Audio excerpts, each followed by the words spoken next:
آپ کے پڑوس کی بچی ہے، اس کے باپ کو گھر بیچنا پڑ رہا ہے، آپ کو کوئی درد نہیں ہو رہا ہے. کتنے افسوس کی بات. کتنے لوگوں کو دیکھا ہوں میں، بچی مسلمان ہے، ہندو سے شادی کری، پورے محلے کے نوجوان جمع ہو کے مارنے جا رہے ہیں ان کو. کتنے کیسز میں دیکھا میں کہ ہندو لڑکی ہے، مسلمان سے شادی کری، سارے ہندو جمع ہو گئے اور اس کو ایک ہندو مسلم ایشو بنا دیا. یہ ہندو مسلم ایشو نہیں تھا، یہ مرد کی خودداری کا ایشو تھا، مردانگی کا ایشو تھا. تم مرد ہوتے تو تم ایک نکاح کر کے بتاتے کہ اللہ کے رسول ایسا کرے تھے. تم کو تو تمہاری اماں کہتی ہے کہ نہیں میرے بیٹے کی شادی جب تک کہ 10 لاکھ جوڑے کے نہیں ملے نہیں کروں گی. تم تو اپنی ماں کے غلام، تم سسٹم کے غلام، تم بڑے بھائی چاچی شادی دادی کے غلام. اب اگر ایک بچی کی عزت لوٹ رہی ہے، وہ ہندو سے شادی کر رہی ہے، مسلمان سے شادی کر رہی ہے، تو تم کہہ رہے ہو ہماری قوم کا، ہمارے دھرم کا نام بدنام ہو رہا.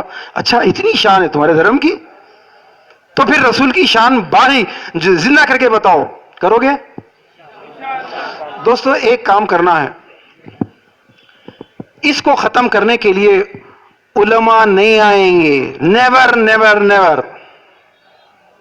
علماء ساتھ نہیں دیں گے، پارٹیاں ساتھ نہیں دیں گی. وہ بی جے پی ہو، وہ ایم آئی ایم ہو، وہ کانگریس ہو، وہ ایس پی ہو، ان کو ووٹ چاہیے. ووٹ ہے تو انہوں آپ کی شادی میں آئیں گے، چاہے آپ نے شادی میں 1 کروڑ خرچہ کرے ہوں، 2 کروڑ ہوں. دے لائک دس.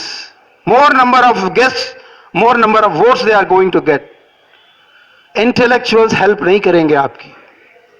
اگر آپ کو چاہیے آپ کے آئندہ 10 سال میں آپ کے بینک میں 10 لاکھ ہوں، آپ کو بہنوں کا قرضہ ادا نہ کرنا پڑے، تو پھر ایک بات یاد رکھو، اس سسٹم کو توڑنے کے لیے آپ کو اٹھنا پڑے گا. کیا آپ تیار ہیں اس کے لیے؟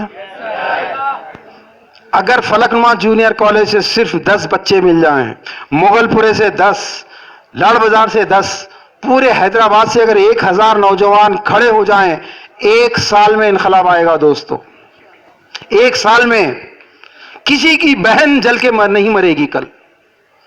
کسی کو اس خوف سے اپنی پوری آمدنی، اپنا پورا کاروبار خراب کرنا نہیں پڑے گا کہ کہیں اس کی بہن کی عزت خراب نہ ہو، کہیں اس کے بہن کی زندگی خراب نہ ہو. آپ کو اس فکر سے، اس ٹینشن سے باہر نکالنا ہے.